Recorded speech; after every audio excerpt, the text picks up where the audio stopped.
আসসালামু আলাইকুম প্রিয় শিক্ষার্থীরা, আজকে আমি তোমাদের তড়িৎ রসায়নের তৃতীয় লেকচারটা নিব। কেমন? আচ্ছা, আমরা লেকচারের শুরুতে যে টপিকস নিয়ে আলোচনা করব সেটা হচ্ছে ধাতুর সক্রিয়তা series, reactivity series of metals. কেমন? আচ্ছা, এই সক্রিয়তা সিরিজ সম্পর্কে তোমরা 19 কিছুটা তোমাদের ধারণা আছে।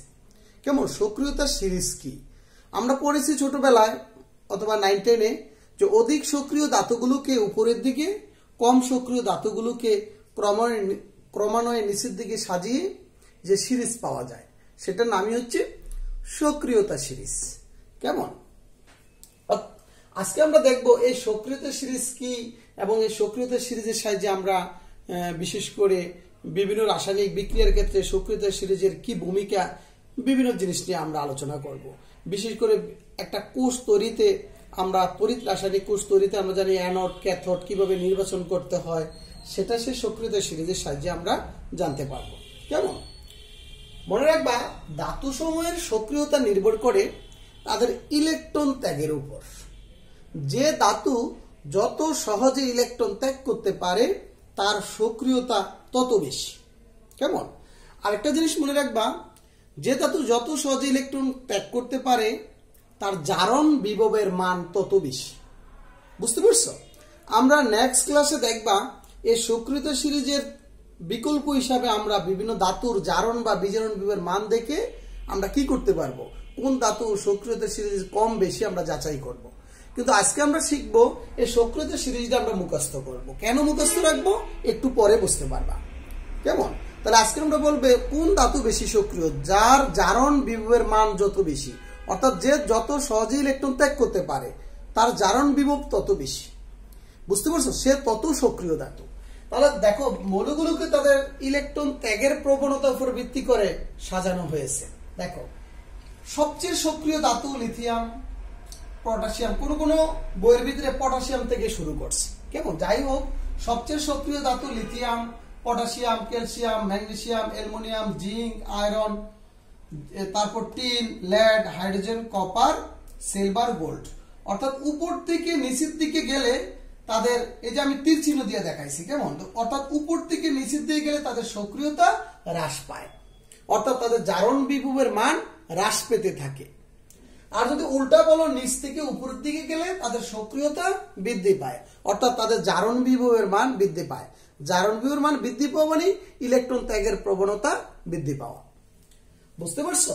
আচ্ছা, আরেকটা জিনিস মনে রাখবা, তাহলে এই যে তাদেরকে সাজানো হয়েছে কিসের উপর ভিত্তি করে? তাদের সক্রিয়তার উপর ভিত্তি করে। সবচেয়ে উপরে হচ্ছে লিথিয়াম, সবচেয়ে এদের মধ্যে সবচেয়ে নিষ্ক্রিয় মৌল হচ্ছে গোল্ড। আমাদের সাধারণত সক্রিয়তা সিরিজের এই মৌলগুলো জানলেই কিন্তু আমাদের মোটামুটি অনেকটাই হয়ে যাবে। আচ্ছা, এবার আসো এই ধাতুর যে ক্যাটায়ন গুলো। কেমন? এই ক্যাটায়ন গুলো আবার কি করে? আমরা জানি ধাতু ইলেকট্রন ত্যাগ করে কিসে পরিণত হয়? ক্যাটায়নে। আর ক্যাটায়ন গুলো ইলেকট্রন গ্রহণ করে কি তারা চার্জ মুক্ত হয়। আচ্ছা দেখো, তাহলে এখন আবার উপর থেকে নিচের দিকে গেলে ধাতুগুলোর, ধাতব ক্যাটায়নগুলোর চার্জ মুক্ত হওয়ার প্রবণতা বৃদ্ধি পাচ্ছে। উপর থেকে নিচের দিকে গেলে কি হয়? চার্জ মুক্ত হওয়ার প্রবণতা বৃদ্ধি পায়। তাহলে এটা আমাকে ভালো করে মুখস্থ করে, এটা মনে রাখতে পারলে কিন্তু এটা হয়ে গেল। অর্থাৎ উপর থেকে নিচের দিকে গেলে এই ক্যাটায়নগুলোর চার্জ মুক্ত হওয়ার প্রবণতা বৃদ্ধি পায়, অর্থাৎ তাদের বিজারণ বিভবের মান বৃদ্ধি পায়। তো বিজারণ বিভবের মান যত বৃদ্ধি পাবে চার্জ মুক্ত হওয়ার প্রবণতা তত বেশি হবে। দেখো, এখান থেকে আমি যদি বলি এদের মধ্যে সবচেয়ে দ্রুত চার্জ মুক্ত হবে ইলেকট্রন গ্রহণ করে গোল্ড। আর লিথিয়াম আয়ন সহজে ইলেকট্রন গ্রহণ করতে চায় না। বুঝতে পারছো? সে চার্জ মুক্ত হওয়ার প্রবণতা সবচেয়ে কম। তো এখান থেকে তোমার খুবই ইম্পর্টেন্ট, তোমাকে এমসিকিউতে আসতে পারে, ধরো আসলো নিম্নের কোন আয়নটি কি দ্রুত চার্জ মুক্ত হবে? চার্জ মুক্ত হবে কোন আয়ন? তোমাকে কতে দিল জিঙ্ক 2+ আয়ন, গতে দিল সিলভার আয়ন, তারপর গতে দিল ম্যাগনেসিয়াম 2+ আয়ন, তারপর দিল অ্যালুমিনিয়াম 3+ আয়ন। তাহলে কোনটি আগে চার্জ মুক্ত, কোন আয়নটি আগে চার্জ মুক্ত হবে? তাহলে যে সক্রিয়তার সিরিজে সবার নিচে এদের মধ্যে সে আগে চার্জ মুক্ত হবে। দেখো এদের মধ্যে আমার মনে হয় সবচেয়ে নিচে হচ্ছে সিলভার, তাহলে কোনটা টিকমার্ক দিব আমরা? সিলভার। তাহলে এখানে সঠিক হবে সিলভার আয়ন আগে চার্জ মুক্ত হবে। এগুলো তোমাদের পরীক্ষাতে অহরহ আসে, আর আমি তোমাদের পরীক্ষা নিলে এখান থেকে একটা এমসিকিউ দেবই, কোন আয়নটি আগে চার্জ মুক্ত হবে? ক্যাটায়ন গুলো। তাহলে ক্যাটায়ন গুলো উপর থেকে নিচের দিকে গেলে তাদের চার্জ মুক্ত হওয়ার প্রবণতা বাড়ে, অর্থাৎ তাদের বিজারণ বিভবের মান বৃদ্ধি পায়। বিজারণ বিভব মানে কি? ইলেকট্রন গ্রহণ করা, ইলেকট্রন গ্রহণ করে চার্জ মুক্ত হওয়া, এটাই তার বিজারণ। বুঝতে পারছো? তার যার বিজারণ বিভবের মান যত বেশি সে তত তাড়াতাড়ি চার্জ মুক্ত হবে। আচ্ছা, আমি যদি এদের মধ্যে বলি কোনটি বিজারণ বিভবের মান বেশি, তাহলে কোনটা হবে? সিলভার। এই মানগুলো কত এটা আমরা নেক্সট ক্লাসে তোমাদের আলোচনা করব। বুঝতে পারছো? সেটা হচ্ছে ধাতুর বিজারণ বিভবের মানের উপর ভিত্তি করে সক্রিয়তার সিরিজটা আমরা দেখাবো নেক্সট ক্লাসে। আচ্ছা, এরপরে আসো অ্যানায়ন গুলো। এই যে কয়েকটা অ্যানায়ন, এগুলো পড়লে হয়ে যাবে তোমাদের পরীক্ষার জন্য। এদের মধ্যে কে আগে চার্জ মুক্ত হবে? বুঝতে পারছো?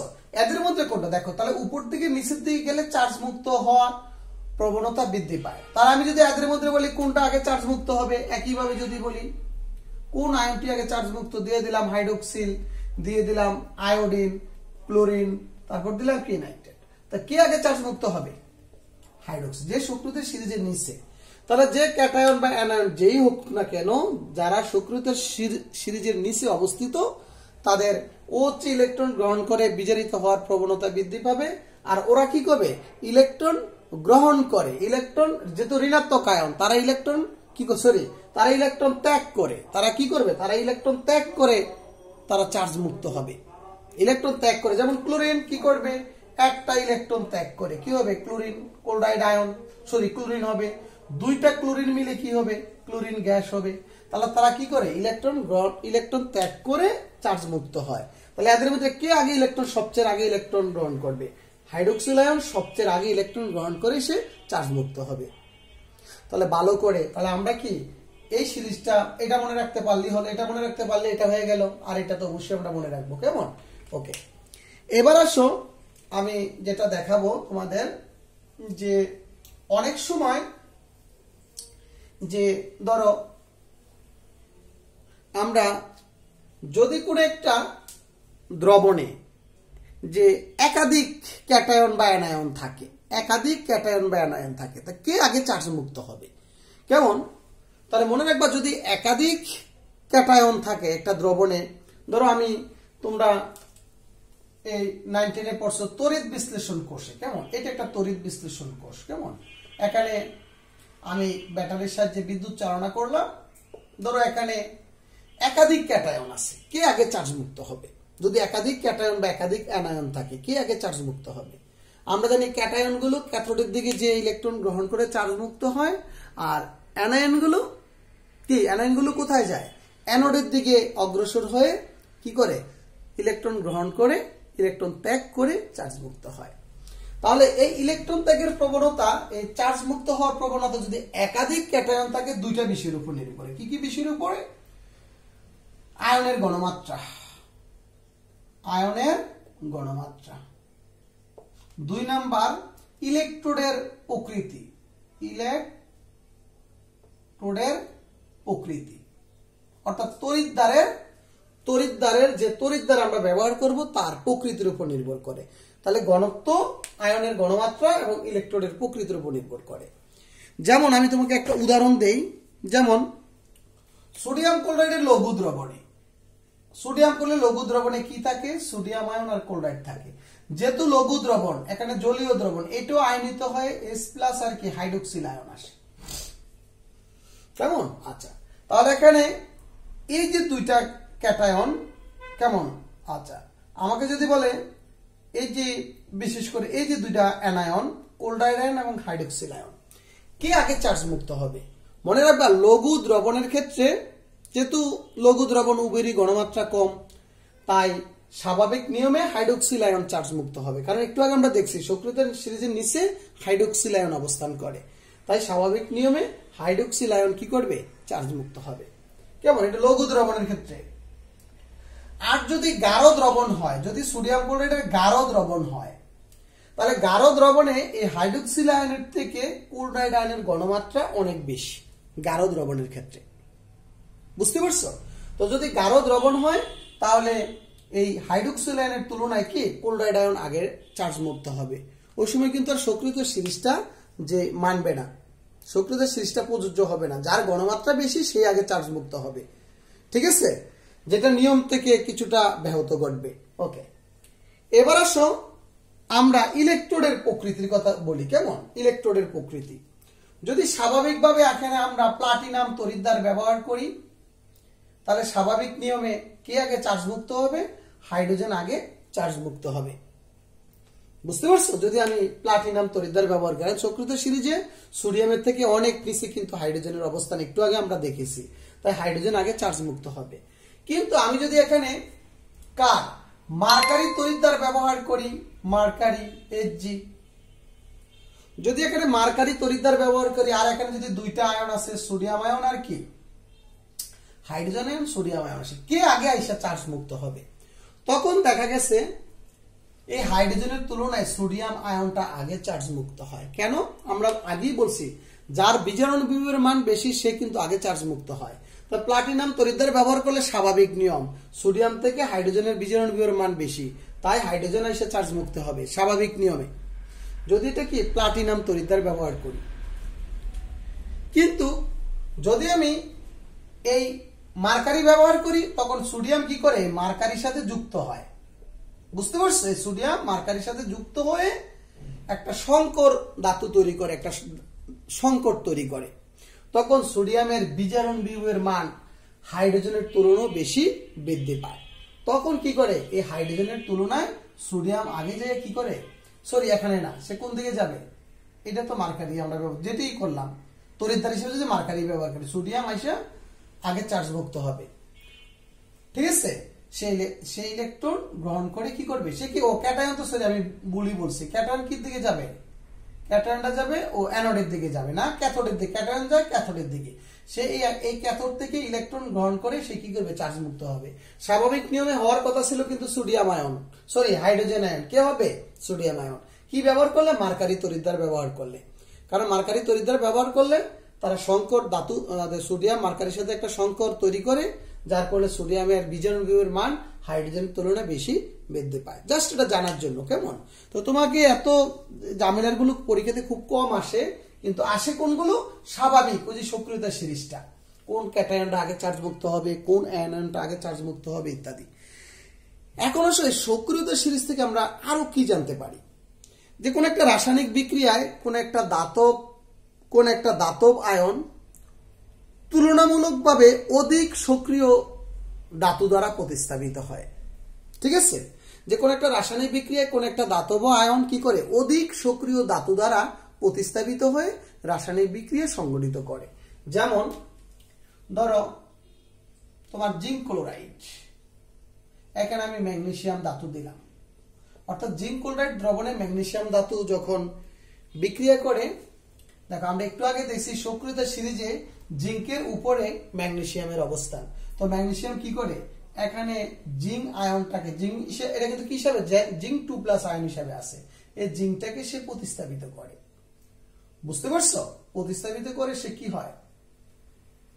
তোমার প্রতিস্থাপিত হয়ে ম্যাগনেসিয়াম ক্লোরাইড তৈরি করে। তাহলে এই বিক্রিয়াটা কেন হয়েছে? যে এই ধাতু এখান থেকে এই জিঙ্কটাকে প্রতিস্থাপিত করতে পারছে। কেন পারছে? কারণ সক্রিয়তা সিরিজে ম্যাগনেসিয়াম জিঙ্কের উপরে অবস্থান, এই জন্য ম্যাগনেসিয়াম তাকে প্রতিস্থাপিত করতে পারছে। কিন্তু আমি যদি এই রিয়েকশনটা দেই, ধরো ম্যাগনেসিয়াম ক্লোরাইড, এই দ্রবণে যদি জিঙ্ক ধাতুর বিক্রিয়া দেই তখন কি হবে? No reaction. আচ্ছা, তাহলে এগুলো যদি ভালো করে তুমি খেয়াল করো, বিভিন্ন এডমিশন টেস্টে এখান থেকে তোমার প্রশ্ন আসতে পারে যে ম্যাগনেসিয়াম জিঙ্ক ক্লোরাইড থেকে জিঙ্ক প্রতিস্থাপিত করতে পারলো, জিঙ্ক ম্যাগনেসিয়াম ক্লোরাইড থেকে ম্যাগনেসিয়াম ধাতুকে প্রতিস্থাপিত করতে পারে না কেন? বা ম্যাগনেসিয়াম ক্লোরাইড ও জিঙ্কের এই বিক্রিয়াটি কেন হয় না, ব্যাখ্যা করো। বুঝতে পারছো? তাহলে কি করে দিতে হবে? সক্রিয়তা সিরিজে। তো আমরা জানি সক্রিয়তা সিরিজে যে ধাতু উপরে অবস্থিত সে কি করে? তার নিচের অবস্থিত ধাতুর ক্লোরাইড থেকে বা ধাতুর যে কোনো লবণ থেকে ওই ধাতুটাকে কি করতে পারবে? সে প্রতিস্থাপিত করতে পারবে। বুঝতে পারছো? আচ্ছা, এরপর আরেকটা জিনিস দেখো, আরেকটা রিঅ্যাকশন, যদি আমি জিঙ্ক প্লাস কপার সালফেট বা সালফেরিক অ্যাসিড, কেমন, H2SO4 লঘু সালফেরিক অ্যাসিড আমি যদি দেই, তখন কি হবে, জিঙ্ক সালফেট অর্থাৎ এখান থেকে দুইটা হাইড্রোজেন সে প্রতিস্থাপিত করবে। দুইটা হাইড্রোজেন এখান থেকে সে কি করবে, এখান থেকে দুইটা হাইড্রোজেন পরমাণু সে প্রতিস্থাপিত করতে পারবে। কেন পারবে? কারণ একটু আগে সক্রিয়তা সিরিজ দেখছো যে জিঙ্ক হাইড্রোজেনের উপরে অবস্থান করে। আমরা একটু যদি তোমাদের দেখাই, দেখো জিঙ্ক কি করছে, দেখো খেয়াল করো, এই যে জিঙ্ক হাইড্রোজেন অনেক নিচে অবস্থিত, জিঙ্ক কি উপরে অবস্থিত। তাই এখানে কি এই বিক্রিয়া জিঙ্ক তোমার সালফিউরিক অ্যাসিড থেকে হাইড্রোজেনটা প্রতিস্থাপিত করতে পারে, এই কারণে বিক্রিয়াটা হয়েছে। কেমন? আবার দেখো, আমি যদি এই বিক্রিয়াটা দেখাই কপার সালফেট, আর যদি লঘু সালফিউরিক অ্যাসিড দেই, sorry copper plus sulphuric acid, লঘু সালফিউরিক অ্যাসিড, লঘু গাঢ় দিলে কিন্তু গাঢ় কিন্তু না, কারণ লঘু সালফিউরিক অ্যাসিডের কি ধর্ম, অ্যাসিড ধর্ম, আর গাঢ় সালফিউরিক অ্যাসিড হচ্ছে জারণ ধর্ম। আমরা ওইটা নিয়ে আলোচনা করব না। যদি আমরা লঘু দেই, নো রিঅ্যাকশন, এই বিক্রিয়াটা হবে না। কেন বিক্রিয়াটা হবে না? কারণ সক্রিয়তা সিরিজে দেখো, আমরা আবার একটু তোমাদের দেখাই, সক্রিয়তা সিরিজে দেখো হাইড্রোজেনের অবস্থান, কপারের অবস্থান হাইড্রোজেনের নিচে, খেয়াল করছো, এই যে কপারের অবস্থান কি কোথায়, এই হাইড্রোজেনের নিচে। তাই এই বিক্রিয়াটা হবে না। তাই এই বিক্রিয়া কপার কি করতে পারবে না, হাইড্রোজেনটাকে প্রতিস্থাপিত করতে পারবে না। একবার এটা মোটামুটি বোর্ডেও আসছে যে কপার লঘু সালফিউরিক অ্যাসিড থেকে হাইড্রোজেন আয়নকে কেন প্রতিস্থাপিত করতে পারে না, ব্যাখ্যা করো। তাহলে আশা করি এগুলো বেসিক মূলক প্রশ্ন, বেসিকটা জানা থাকলে আর সক্রিয়তা সিরিজ সম্পর্কে ভালো আইডিয়া থাকলে তুমি দিতে পারবা। তবে বারবার বলি, আমি সক্রিয়তা সিরিজটা অবশ্যই আমাকে মনে রাখতে হবে। কেমন? আচ্ছা, তাহলে এই ধরনের প্রশ্ন আসলে আমি আসলে পারবো কোন ধাতুর লবণ থেকে ওই ক্যাটায়নটাকে বা ধাতুটাকে প্রতিস্থাপিত করতে অন্য একটা মেটাল দ্বারা পারবে কি পারবে না, এটা নির্ভর করে তাদের সক্রিয়তা সিরিজের উপর। কেমন? আচ্ছা, এবার আসো সক্রিয়তা সিরিজ থেকে আরো যে মেজর একটা জিনিস আমরা জানবো। কেমন? ধরো আমরা একটা তড়িৎ রাসায়নিক কোষ তৈরি করব। আমরা এটা অনেক পরে তোমাদের ডিটেলস আলোচনা আসবে। ধরো এটা একটা গ্যালভানিক কোষ, তোমরা 9-10 পড়ছো যে জিঙ্ক সালফেট দ্রবণে জিঙ্ক দণ্ড, কপার সালফেট দ্রবণে কপার দণ্ড, আর একটা লবণ সেতু। এটা ডিটেলস আলোচনা নেক্সট ক্লাসে হবে। এই যে লবণ সেতু দিয়ে যখন সংযুক্ত করে দেয়, তখন এখানে কিন্তু বিদ্যুৎ উৎপন্ন হবে। এখানে গ্যালভানোমিটারে কাঁটাটা নড়বে বা একটা বাল্ব দিলে বাল্বটা জ্বলে উঠবে।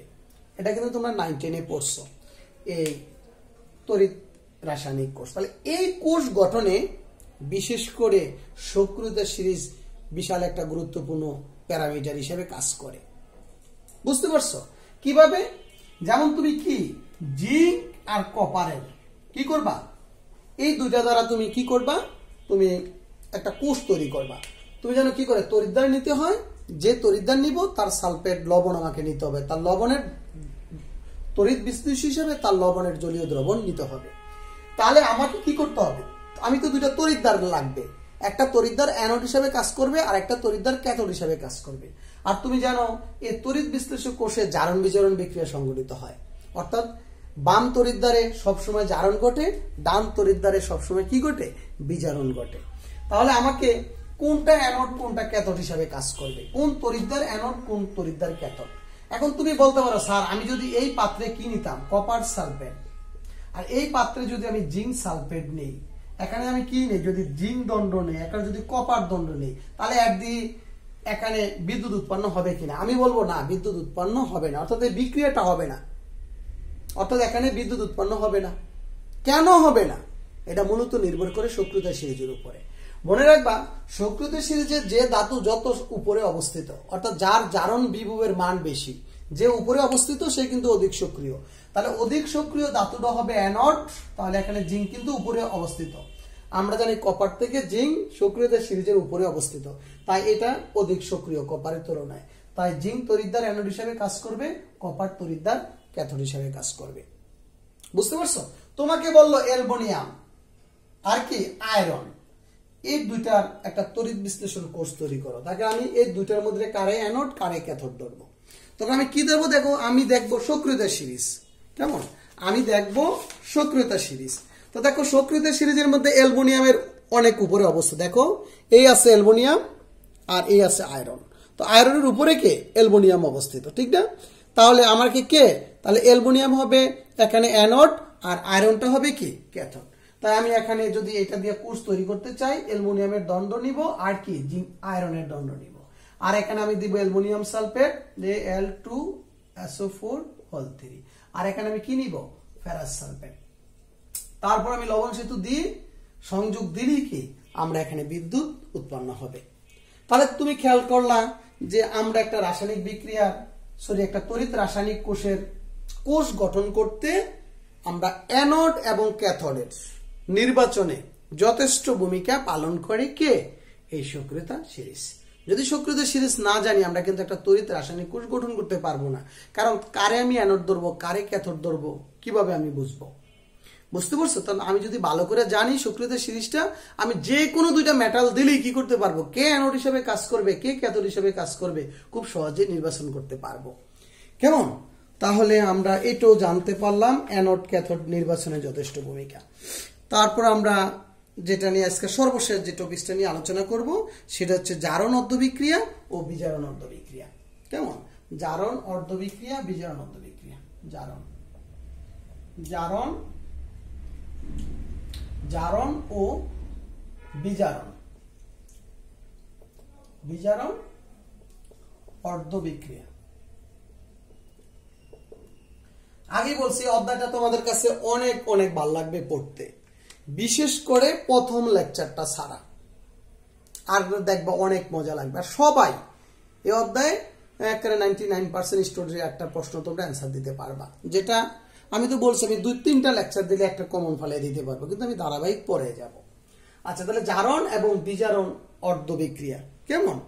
অর্ধবিক্রিয়া কি জিনিস মনে রাখবা, এগুলো বিশেষ করে যারা তৃতীয় অধ্যায় পড়ছো জারণ বিজারণ বিক্রিয়া, তোমরা কিন্তু খুব সহজে জানো জারণ অর্ধবিক্রিয়া কি বিজারণ অর্ধবিক্রিয়া কি, ঠিক না? তারপর আমরা এখান থেকে একটু দেখাবো। দেখো যে কোনো একটা কোষ কি দ্বারা গঠিত, একটা পূর্ণাঙ্গ কোষ তৈরি হয় দুইটা অর্ধকোষ দ্বারা, একটা জারণ অর্ধকোষ আর একটা কি বিজারণ অর্ধকোষ। তাহলে অর্ধকোষ কি যে কোনো একটা তড়িৎদ্বার, যেমন আমরা যেটা দিয়ে আমরা সবচেয়ে বেশি সচরাচর যেটা গ্যালভানিক কোষ, জিঙ্ক সালফেট আর কি কপার সালফেট, এই কোষটা কিন্তু আমরা উদাহরণ দিই। তাহলে এখানে কি জিঙ্ক দণ্ড এখানে কপার দণ্ড।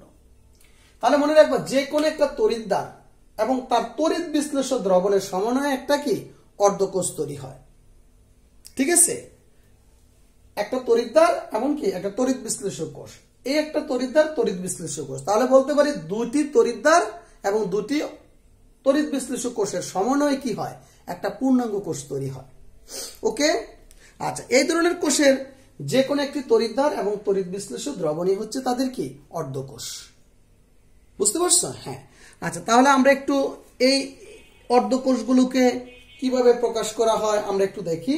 যেমন জিঙ্ক সালফেট দ্রবণে নিমজ্জিত জিঙ্ক দণ্ড একটি অর্ধকোষ, কপার সালফেট দ্রবণে কপার দণ্ড যেটা নিমজ্জিত করলাম এটা একটা অর্ধকোষ। এই অর্ধকোষগুলোকে নিম্নরূপে প্রকাশ করা হয়। যেমন এই জিঙ্ক সালফেট দ্রবণে জিঙ্ক দণ্ড ডুবালাম, এটা একটা অর্ধকোষ। আর এই দুইটা অর্ধকোষকে আমরা কি করি, কপার সালফেট দ্রবণে যে কপার দণ্ড প্রবেশ করালাম এটা একটা অর্ধকোষ। এই দুইটা অর্ধকোষ যোগ করলে কি হয়, সমন্বয়ে গঠিত হয় একটা পূর্ণাঙ্গ কোষ। তাহলে যে কোনো আমরা জানি যে কোনো তড়িৎ রাসায়নিক কোষে বাম দিকে জারণ ঘটে ডান দিকে বিজারণ ঘটে, বাম দিকে জারণ ঘটে ডান দিকে বিজারণ ঘটে। কেমন? এখন অর্ধকোষগুলোকে কিভাবে লেখা হয় একটু খেয়াল করো। যেমন জিঙ্ক সালফেট দ্রবণ, এভাবে অর্ধকোষগুলোকে লেখা হয়। কেমন? বা জিঙ্ক 2+, এটা একটা অর্ধকোষ। জিঙ্ক সালফেট বা জিঙ্ক, এটা কিন্তু জিঙ্ক সালফেট, অর্থাৎ সালফেট দ্রবণে জিঙ্কটা এইভাবে থাকে। কেমন? আচ্ছা, তাহলে এটা একটা অর্ধকোষ। আবার কি কপার সালফেট, এটা একটা অর্ধকোষ। বা কপার 2+ আয়ন, এটা একটা অর্ধকোষগুলোকে আমরা এভাবে প্রকাশ করি। অর্থাৎ যে ধাতুই নেই, যদি অ্যালুমিনিয়ামের বা আয়রনের বলি তো আমরা অ্যালুমিনিয়াম সালফেট, কি হবে অ্যালুমিনিয়াম সালফেট, তারপর আয়রন সালফেট, তাদের অর্ধকোষগুলোকে এভাবে প্রকাশ করবে। কেমন? আচ্ছা, এবার আসো এই যে দুইটা অর্ধকোষ, এখানে কিন্তু দুইটা, এই কোষটা দুইটা অর্ধকোষ সমন্বয়ে গঠিত, একটা একটা হবে জারণোদ্ধ কোষ আর একটা হবে বিজারণোদ্ধ কোষ। তাহলে আমরা বলতে পারি তাহলে অর্ধকোষ কাকে বলে? আমরা যে কোনো একটি তড়িৎদ্বার এবং তড়িৎ বিশ্লেষ্য দ্রবণের সমন্বয়ে গঠিত কোষকে বলা হয় অর্ধকোষ। আর দুটি অর্ধকোষের সমন্বয়ে তৈরি হয় একটি পূর্ণাঙ্গ কোষ। আর এই দুটি অর্ধকোষের মধ্যে একটি অর্ধকোষে জারণ ঘটে আর একটা অর্ধকোষে বিজারণ ঘটে। তাহলে আমরা এখন দেখাবো জারণ অর্ধকোষ। জারণ অর্ধকোষ, জারণ অর্ধকোষ কেমন? আচ্ছা, তাহলে জারণ অর্ধকোষ কি? কোষের যে অংশে জারণ বিক্রিয়া সংঘটিত হয়, ঠিক আছে, যে কোষের যে অর্ধকোষে জারণ বিক্রিয়া সংঘটিত হয় তাকে বলা হয় জারণ অর্ধকোষ। আর আমরা জানি সবসময় একটা তড়িৎ রাসায়নিক কোষে বাম তড়িৎদ্বারে, কোনটায়? বাম তড়িৎদ্বারে সবসময় জারণ ঘটে আর ডান তড়িৎদ্বারে সবসময় বিজারণ ঘটে। তাহলে এখানে জারণ অর্ধকোষ কোনটা হবে? বাম তড়িৎ। তাহলে জারণ অর্ধকোষ বিক্রিয়া এই কোষের জন্য কি হবে? এই যে জিঙ্ক কি করবে? দুটি ইলেকট্রন ছেড়ে দিয়ে জিঙ্ক 2+ আয়নে পরিণত হবে। এটা হচ্ছে একটা জারণ অর্ধ বিক্রিয়া। এটা কি? এটা একটা জারণ অর্ধ বিক্রিয়া। আবার আসো বিজারণ অর্ধ বিক্রিয়া কি হবে? বিজারণ অর্ধ বিক্রিয়া। তাহলে বিজারণ অর্ধ বিক্রিয়া কি হবে? দেখো, একদিকে যদি জারণ ঘটে, বাম দিকে জারণ ঘটে, ডান দিকে বিজারণ ঘটবে। দ্রবণে যে কপার আয়ন আছে সে কি করবে? 2 মোল ইলেকট্রন গ্রহণ করে সে চার্জ মুক্ত হবে। তাহলে বিজারণ, এটা হচ্ছে কি? বিজারণ অর্ধ বিক্রিয়া। তাহলে কোষের যে অংশে বিজারণ ঘটে তাকে বিজারণ অর্ধ বিক্রিয়া বলা হয়। কেমন? আচ্ছা, আর এই যে দুইটা জারণ বিজারণ যে দুইটা কোষ, কেমন? দুইটা অর্ধকোষ, দুইটা অর্ধকোষের সমন্বয়ে যে কোষটা সেটাকে আমরা বলি কোষ বিক্রিয়া। তাহলে আমি যদি দুইটা যোগ করি কি হবে? এই দুইটা কোষ, এই ইলেকট্রন কাটা যাবে, তখন কি হবে? জিঙ্ক প্লাস কপার 2+ কি হবে? তোমার জিঙ্ক 2+ আর কি হবে? কপার। তাহলে এইটা হচ্ছে একটা পূর্ণাঙ্গ কোষ, অর্থাৎ যেটাকে আমরা কোষ বিক্রিয়া বলি। কেমন? কোষ বিক্রিয়া, এটা একটা পূর্ণাঙ্গ কোষ বিক্রিয়া, ঠিক আছে। তাহলে এটা এই কোষের জন্য, বুঝতে পারছো? তোমাকে একটা যদি দিত, যে কোনো অন্য কিছু দিত, বুঝো নাই? তোমাকে এটা হতে পারতো জিঙ্ক আর কি আয়রন দিয়ে একটা কোষ তৈরি, তাহলে এগুলো বিক্রিয়াগুলো ওইভাবেই হতো। বুঝতে পারছো? আচ্ছা, তাহলে জারণ অর্ধকোষ, বিজারণ অর্ধকোষ, এই দুটো যোগ করে দিব, আমি কি পেয়ে যাব? একটা কোষ বিক্রিয়া পেয়ে যাব। তো মনে রাখবা, একটা কোষ বিক্রিয়াকে কিভাবে প্রকাশ করে, এটাকে বিকল্প রূপে কিভাবে প্রকাশ করে, কেমন? যেটা আমরা সাংকেতিক গঠন, এইটাকে আমরা ইনশাআল্লাহ এটা তোমাদের নেক্সট ক্লাসে অনেক ডিটেলস তোমাকে দেখাবো। কেমন? এই কোষটাকে কিভাবে প্রকাশ করে? জিঙ্ক সালফেট, এই দুইটাকে আমরা একটা লম্বা দাগ দিব, দুইটা খাড়া দাগ দিব। এই দুইটা খাড়া দাগ মানে এই লবণ সেতুকে বুঝাইছে। এটার নাম কি? লবণ সেতু। লবণ সেতু আমরা ইনশাআল্লাহ নেক্সট ক্লাসে লবণ সেতু কি, লবণ সেতুর ভূমিকা, যেটা অনেক অনেক ইম্পর্টেন্ট, আসি পরীক্ষাতে, নেক্সট ক্লাসে আলোচনা করব। একটা কোষ লেখার নিয়মগুলো আমরা নিয়ে আলোচনা করব। আজকে লেকচারটা বড় করব না, বুঝতে পারছো? মোটামুটি 30 মিনিটের ভিতরে শেষ করে দেব। আচ্ছা, তাহলে এটা হচ্ছে বাম তড়িৎদ্বার, জিঙ্ক সালফেট দ্রবণ। তারপর এই দুইটা খাড়া দাগ দিয়ে লবণ সেতুকে বুঝাইছে। তাহলে এদিকে কি করবে? জারণ করবে, আর এদিকে কি হবে? বিজারণ করবে। কপার সালফেট প্লাস হচ্ছে কপার, বা এটাকে আমরা সাধারণত সচরাচর এইভাবে লিখি, জিঙ্ক 2+, এই দুইটা দাগ দ্বারা লবণ সেতু কি? Copper 2+ copper. তাহলে বাম তড়িৎদ্বারে জারণ কিভাবে আমরা লিখি? জারণে হচ্ছে প্রথম তড়িৎদ্বার, তারপর তির্যক রেখা দিতে হয় তড়িৎ বিশ্লেষ্য দ্রবণ। এই জিঙ্ক 2+ এটা কিন্তু তড়িৎ বিশ্লেষ্য দ্রবণ। আমরা খুব সহজে বলি জারণ মানে আগে ধাতু পরে চার্জ, যে তির্যক রেখাটা টানবো এটা পরে, তাহলে আগে ধাতু পরে চার্জ, অর্থাৎ আগে তড়িৎদ্বার তারপর তড়িৎ বিশ্লেষ্য দ্রবণ। আর বিজারণ তড়িৎদ্বারটা কিভাবে লেখে? বিজারণ তড়িৎদ্বারটা লেখে আগে তড়িৎ বিশ্লেষ্য দ্রবণ তারপর তড়িৎদ্বার, বা আগে চার্জ তারপর পরে ধাতু। সহজভাবে আমি স্টুডেন্টদের এইভাবে বলি, দেখো আগে ধাতু পরে চার্জ, জারণ। আর আগে চার্জ থাকবে পরে ধাতু থাকবে, ঠিক আছে, তখন এটাকে বলা হয় বিজারণ। তাহলে আমরা যে কোনো একটা কোষকে সাধারণত এইভাবে, যেমন এই কোষটাকে কেমন এইভাবে আমরা সাংকেতিক ভাবে প্রকাশ করি। কেন প্রকাশ করলাম, এই নিয়ম কানুনগুলো আমরা নেক্সট ক্লাসে ইনশাআল্লাহ ডিটেলস আলোচনা করা হবে। কেমন? তাহলে আজকে আমি এখানেই তোমাদের রাখতে চাই। কেমন? এখন আমরা কি করতে পারবো? যে কোনো একটা অর্ধকোষের, আমি আরেকটা দিয়ে শেষ করতেছি, যে কোনো একটা অর্ধকোষের, দেখো আমরা একটু বড় একটা দিলাম, যে কোনো একটা অর্ধকোষ দেওয়া থাকলেও তোমাকে বললো এই অর্ধকোষের কোষ বিক্রিয়াগুলো আলোচনা করো। একটা কোষ দেওয়া থাকলো, কেমন ধরো, আচ্ছা তোমাকে একটা কোষ দেওয়া থাকলো অ্যালুমিনিয়াম 3+, তারপর আরেকটা অর্ধকোষ দেওয়া থাকলো কি তোমার জিঙ্ক, আচ্ছা একটা জিঙ্ক 2+ আর জিঙ্ক। তোমাকে বলো এই যে কোষটা, ঠিক আছে, এই কোষের সংগঠিত বিক্রিয়া অর্ধকোষ এবং কোষ বিক্রিয়াগুলো দেখাও। এটা কিন্তু মোটামুটি ইম্পর্টেন্ট। এই কোষটা, এটা কিন্তু একটা কোষ, জারণ, একটা জারণ, এটা বিজারণ, ঠিক না, আর এটা হচ্ছে এই লবণ শীত। তোমাকে বললো এই কোষটায় সংগঠিত অর্ধকোষ এবং কোষ বিক্রিয়াগুলো দেখাও। তো তুমি কি লিখবা, জারণ অর্ধকোষ, জারণ অর্ধকোষ। এই কথাটা আমরা তিন ভাবে লিখি, জারণ অর্ধকোষ বা বাম তড়িৎদ্বার বিক্রিয়া বা অ্যানোডে সংগঠিত বিক্রিয়া। কয়টা ভাবে লিখি, জারণ অর্ধকোষ, অ্যানোডে সংগঠিত বিক্রিয়া বা ক্যাথোডে বা বাম তড়িৎদ্বার বিক্রিয়া, যে যেটা লেখো। তাহলে অ্যানোড অর্ধকোষ, জারণ অর্ধকোষ বিক্রিয়া, বা কি লিখতে পারো, অ্যানোড অর্ধকোষ বিক্রিয়া, বা লিখতে পারো বাম তড়িৎদ্বার বিক্রিয়া, বাম তড়িৎদ্বার বিক্রিয়া, যে যেটা লেখো। তো আমার ভালো লাগে সবসময় আমি জারণ অর্ধকোষ বিক্রিয়া লিখতে। তাহলে জারণ অর্ধকোষ বিক্রিয়া কি হবে, অ্যালুমিনিয়াম কয়টা ইলেকট্রন ত্যাগ করবে, 3টা ইলেকট্রন ত্যাগ করবে, অ্যালুমিনিয়াম 3+। বিজারণ অর্ধকোষ বিক্রিয়া, বিজারণ অর্ধকোষ বিক্রিয়া, তাহলে কি হবে, জিঙ্ক কি করবে, সে 2টা ইলেকট্রন গ্রহণ করে জিঙ্ক হবে। তো তুমি জানো জারণ বিজারণ বিক্রিয়ায় যখন কোষ বিক্রিয়াটা লিখবো, কোষ বিক্রিয়া আমরা কিন্তু 3য় অধ্যায় ডিটেইলস পড়াইছি, জারণ এবং বিজারণ বিক্রিয়ায় ইলেকট্রন সংখ্যা সমান হতে হয়, কেমন। তাহলে এটাকে কয় দিয়ে গুণ দিব, এটাকে 2 দিয়ে, এটাকে 3 দিয়া। তাহলে একটু আমরা এভাবে দেখিয়ে দিই, এই সমীকরণটা যদি 2 দিয়ে গুণ দেই, এই সমীকরণটাকে যদি 3 দিয়ে গুণ দিয়ে একবারে যোগ বিয়োগ করি, তখন কি হবে, 2 অ্যালুমিনিয়াম প্লাস কয় 3টা জিঙ্ক 2+ আয়ন। তাহলে এখানে 6টা ইলেকট্রন, এখানে 6টা ইলেকট্রন, ইলেকট্রন সংখ্যা সমান হয়ে যাবে। কাজ কি, আমরা জারণ এবং বিজারণ বিক্রিয়ায় ইলেকট্রন সংখ্যা সমান দেখাবো। আচ্ছা, তারপরে এখানে কি হবে, 2 অ্যালুমিনিয়াম 3+ আর কি হবে 3টা জিঙ্ক। আশা করি তোমরা বুঝতে পারছো, যে কোনো একটা কোষ দেওয়া থাকলে আশা করি তোমরা কি করতে পারবা, তাদের অর্ধকোষ বিক্রিয়াগুলো এবং তাদের কোষ বিক্রিয়াগুলো লিখতে পারবা। একেবারে সহজ, এগুলো একেবারে নাথিং। কারণ কি, আমরা অনেক বড় বড় জারণ বিজারণ বিক্রিয়া কিন্তু সমত করা আমাদের অভিজ্ঞতা আছে, ওর আলোকে এটা একেবারে নাথিং। জাস্ট জিনিসটা একটু নতুন, যে কোষটা কোনটা জারণ কোনটা বিজারণ একটু ধরতে হবে, কেমন। আচ্ছা, তাহলে নেক্সট ক্লাসে আমরা যেটা আলোচনা করবো, আজকের বিক্রিয়া কিন্তু তেমন কিছুই নেই, জাস্ট আজকে আমরা বেসিক কিছু জিনিস আলোচনা করলাম, জাস্ট এমসিকিউর জন্য। আজকে কোনো জ্ঞানমূলক প্রশ্ন নাই, অনুধাবনও প্রশ্ন নাই, জাস্ট কিছু এমসিকিউ, সক্রিয়তা সিরিজ। নেক্সট ক্লাসে আমরা অঙ্ক করব, বিশেষ করে সৃজনশীল প্রশ্ন তোমাদের থাকবে নেক্সট টপিকস থেকে, কেমন।